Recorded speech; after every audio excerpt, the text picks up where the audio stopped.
안녕, 토요 미스터리 디바 메이야. 1994년 2월, 영국 글로스터에 살던 한 주민이 어린 딸한테 이상한 이야기를 듣게 돼.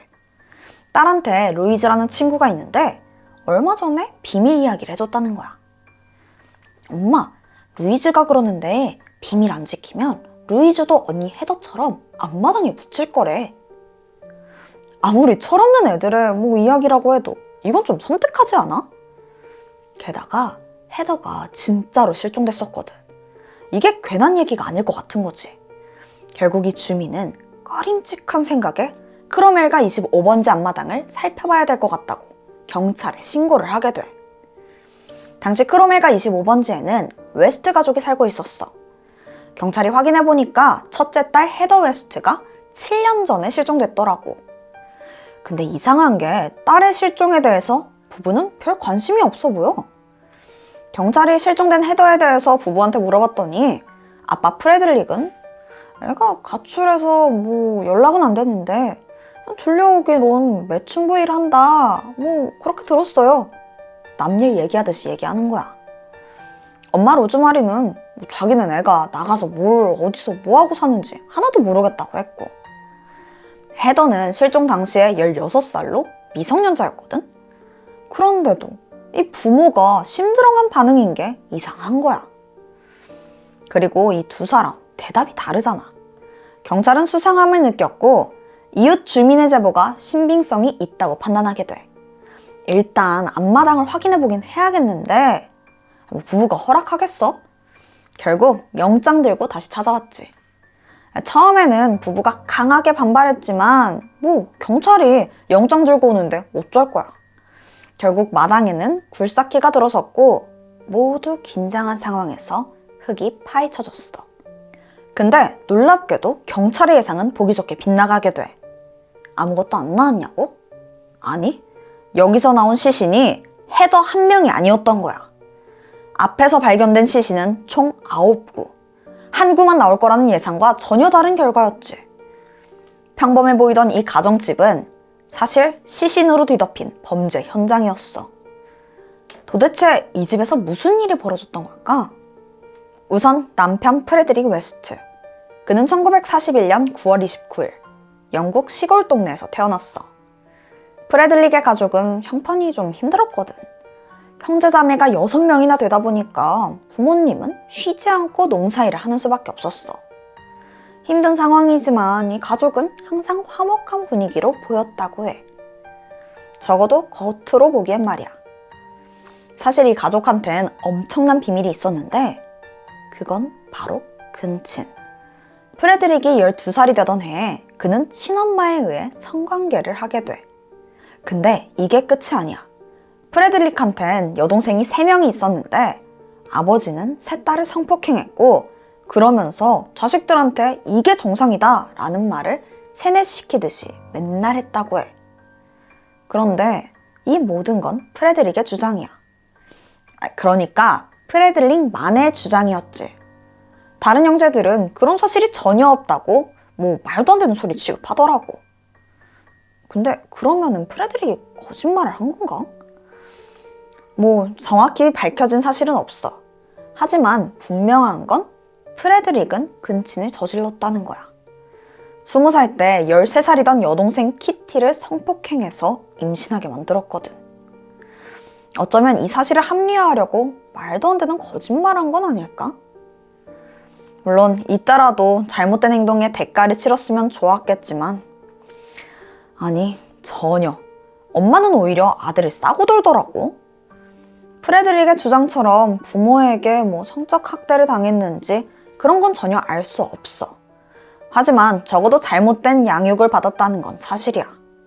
이 일이 있고 얼마 안 돼서 프레드릭은 동네 미성년자들을 성추행하기도 해. 경찰이 체포됐었는데 잘못을 뉘우치기는커녕 그냥 경찰한테 아니 좀 만지고 그럴 수도 있지.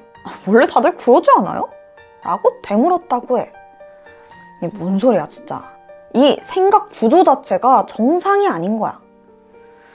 이 사건이 있고 1년이 지나서 1962년 프레드릭은 결혼을 하게 돼.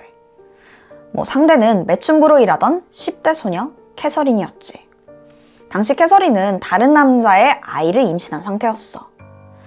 이 가족도 조금 막장으로 시작했지. 둘은 아이도 낳고 그래도 멀쩡하게 사는 것 같았지. 아이에게 샤메인이라는 이름도 붙여줬고, 그리고 다음 해에는 또 둘 사이에서 안나라는 딸도 생겼어. 캐사린은 엄마로서 두 딸 모두 진심으로 아끼고 사랑했지. 하지만 프레드릭은 달라. 그는 딸들이 어렸을 때부터 성폭행했고 심지어 바람을 피기도 해. 1967년 결국 캐서린은 아이들을 둔 채 혼자 가출하게 돼. 첫 번째 아내 캐서린이 떠나자마자 프레드릭은 바로 또 다른 여자를 만나. 맥폴이라는 또 10대 소녀였지. 이때 그녀는 임신을 하게 되는데 맥폴이 프레드릭한테 푹 빠져 있었거든. 그래서 나 당신애 임신했으니까 우리 결혼하자 라면서 엄청 졸랐다고 해. 이때 프레드릭은 어떻게 행동했을까? 그는 이렇게 적극적인 맥폴이 심기에 거슬렸어. 그래서 그녀를 그냥 살해하고 말아. 아니, 이게 무슨 전개야? 어쨌든 맥폴은 그렇게 살해당했고 그 뒤로 프레드릭은 그녀의 시신을 토막내 처리했지. 그리고 맥폴의 손가락과 발가락을 기념품으로 간직하기도 해. 완전 사이코 아니냐고. 심지어 그녀는 그의 아이를 임신한 상태였어. 근데 이건 시작도 아니야. 얼마 후 프레드릭이 완전히 폭주하는 계기가 생겨나는데 바로 자기만큼이나, 아니 어쩌면 그보다 더한 운명의 단짝을 만나게 된 거야. 그녀는 바로 로즈마리. 맞아, 그 처음에 말했던 그 아내. 1969년 프레드릭이 28살이 되던 해 둘은 만났어. 당시 로즈마리는 15살이었고 매춘으로 생활비를 벌고 있었지. 그녀의 가정사도 불우해. 불안정한 부모님 밑에서 거의 방임되다시피 자라났었거든. 프레드릭과 로즈마리는 서로 첫눈에 반하게 된 거야. 둘은 만난 지 얼마 안 돼서 바로 결혼했고 헤더라는 아이도 낳았지. 물론 그 위로 프레드릭이 전부인 사이에서 데려온 샤메인, 안나 그렇게 두 딸도 있었었고. 헤더를 낳은 지 얼마 안 돼서 프레드릭은 절도 혐의로 감옥에 가게 돼. 당시에 로즈마리는 이제 막 17살이었거든? 어린 나이에 혼자 딸 3명을 키우게 된 상황인 거야. 그녀는 아이들에게 좋은 엄마가 되지 못했어. 심지어 의붓딸인 샤메인과 안나를 학대했었고, 그리고 결국 짜증난다는 이유로 첫째 딸 샤메인을 죽이고 말아. 6개월이 지나서 프레드릭이 출소를 하고 집에 왔는데 샤메인이 보이질 않는 거야. 그래서 어떻게 된 영문이냐고 물어봤더니 로즈마리는 자기가 죽였다고 순순히 털어놓게 돼. 프레드릭은 그 이야기를 듣고도 태연해. 오히려 시신 처리는 어떻게 했는지 물어보는 거야. 로즈마리는 자기가 딸을 어떻게 죽이고 어떻게 처리했는지 하나하나 그에게 들려줬지. 프레드릭은 거기에 감명이라도 받았는지 이게 둘 사이에 암묵적인 계기가 됐고 그 후로 둘은 협동해서 엽기적인 살인 행각을 이어오게 돼. 프레드릭의 첫 번째 부인 캐서린 기억나지? 가출할 당시에는 너무 스트레스 받아서 나오기는 했는데 사실 딸들 정말 사랑했거든. 그래서 딸들 보려고 종종 집에 찾아왔었다고 해. 부부는 그녀에게 범죄가 탄로날 게 걱정됐고 결국 캐서린마저 살해했지. 두 번째 타깃이 됐던 거야. 한편 로즈마리는 결혼 후에도 매춘부로 일하고 있었어. 그러면서 7명의 아이를 더 낳았었고. 근데 그 아이들 중에 누가 프레드릭 아이고 누가 손님 아이인지 전혀 구분할 수 없었다고 해. 그리고 이 아이들은 불행하게도 끊임없는 학대와 성착취를 당했어. 그리고 이때 크로멜가 25번지의 가족들은 보금자리를 잡게 돼. 여기서 끔찍한 학대와 살육이 이어졌던 거야. 주로 범죄가 벌어지는 곳은 이 집의 지하실. 프레드릭은 이곳에서 자녀들을 성폭행했다고 해. 그런 끔찍한 일을 저지르면서 아빠와 딸들은 원래 이러는 거야 라면서 아이들을 가스라이팅 했지. 이거 너무 역겹지 않아? 그리고 항상 아무한테도 말하면 안 된다면서 애들 입막음을 철저히 시켰다고 해. 하지만 부부 사이에서 나온 첫째 딸 헤더는 이 모든 것이 더 이상 견디기 힘들었어. 그래서 고민하다가 친구에게 도움을 요청하려는데 안타깝게도 이 사실이 부부에게 발각돼. 그리고 얼마 후 그녀는 실종됐지. 아니, 정확히는 부부에게 살해당하고 앞마당에 매장된 거야. 그 후로 프레드릭과 로즈마리는 나머지 아이들에게도 너네 말 안 들으면 언니처럼 앞마당에 묻힌다 라면서 겁을 주었다고 해. 그 말이 결국 소문이 되어서 부부의 덜미를 잡은 거고. 근데 시신이 9구나 나왔다고 했잖아. 그렇다면 나머지 피해자는 대체 누구였을까? 경찰은 이들의 신원을 알아내려고 이것저것 조사를 했지만 이게 쉽지가 않더라고. 그런데 이때 아주 결정적인 증인이 등장하는데 그녀는 캐롤라인 로버츠, 웨스트 부부 집에서 보모로 일하던 여성이었어. 그녀가 이 집에서 일을 하던 당시에 부부에게 성적 학대를 당했다는 거야. 캐롤라인을 지하실로 끌고 가서 감금하고 성폭행까지 저질렀다고 해. 막 목을 조르고 이런 고문도 이어졌었고. 그녀가 반항을 할 때면 너도 다른 애들처럼 묻어버리겠다면서 협박했었대. 캐롤라인은 이 부부가 너무 두려웠던 거야. 그래서 살기 위해 협조하는 척 할 수밖에 없었다고 해. 그러다가 눈치를 봐서 그 집에서 간신히 도망치는 데 성공했고 그 후 이 부부를 피해서 몰래 숨어 살고 있던 중이었어. 계속된 협박과 학대로 캐롤라인은 숨어있는 와중에도 그들이 언제든지 찾아와서 자기를 죽일 거라는 공포에 휩싸여 있었다고 해. 그래서 경찰에 신고도 하지 못했었고. 하지만 그들 집에서 시신이 발견됐다는 소식을 듣고 용기를 내서 경찰에게 증언하러 온 거야. 그녀의 용기 덕에 시신들의 신원은 빠르게 확인됐지. 캐롤라인은 지금까지 목격했던 그들의 범죄를 하나하나 증언하기 시작했어. 처음에 피해자를 물색할 때 웨스트 부부는 집에 아이가 있다는 점을 이용했어. 그래서 보모를 모집하기 시작해. 숙식을 제공한다는 말에 돈을 벌러 이주해온 여성들이 지원을 하게 됐던 거야. 당연히 다들 다른 지역에서 왔으니까 근처에 딱히 아는 사람도 없었었고 또 숙식도 이 집안에서 해결했으니까 사라졌는지 알아챌 수도 없었었지. 친절한 척 처음엔 착하게 대하다가 부부는 점점 본색을 드러냈고 그들을 겁주면서 괴롭히기 시작해.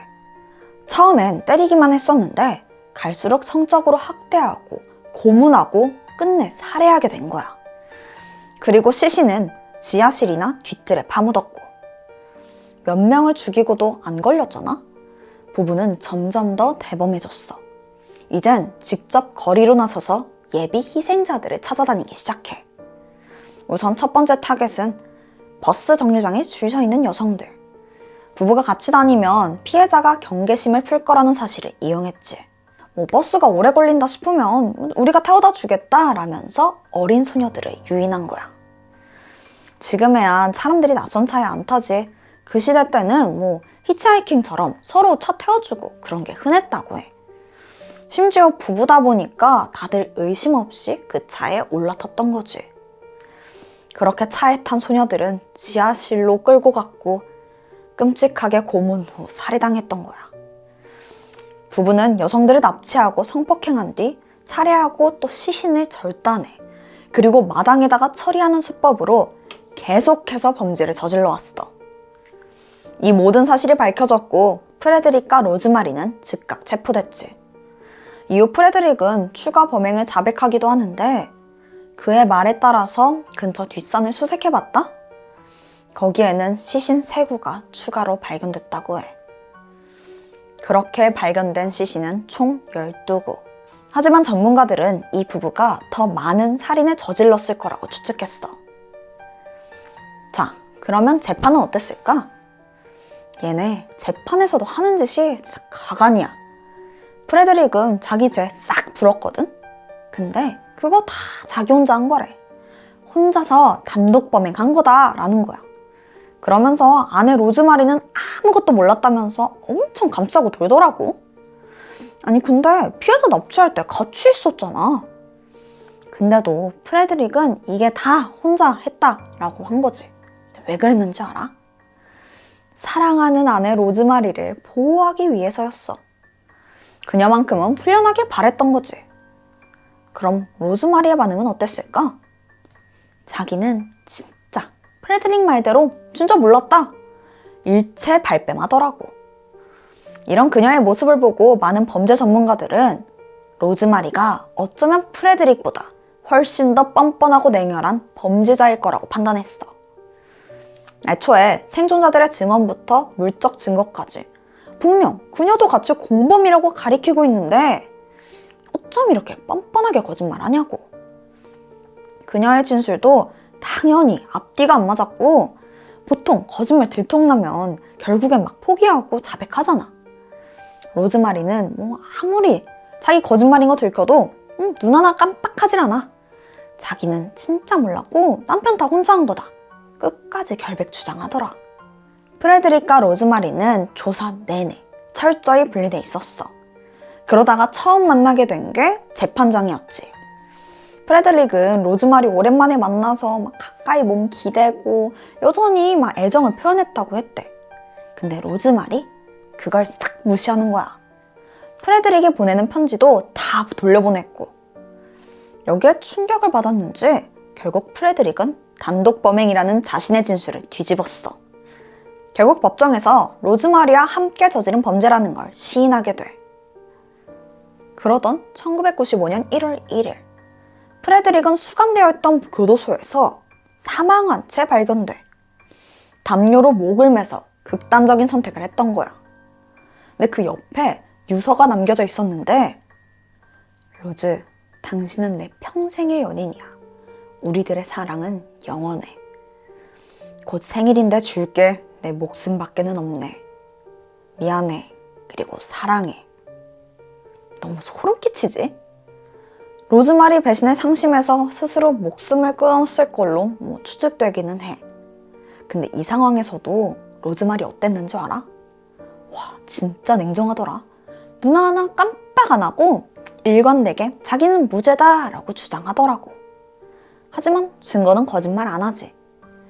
법정은 로즈마리가 살인에 적극적으로 가담했다고 판단했고 최종적으로 종신형을 선고해. 그녀는 아직까지도 교도소에 복역 중이야.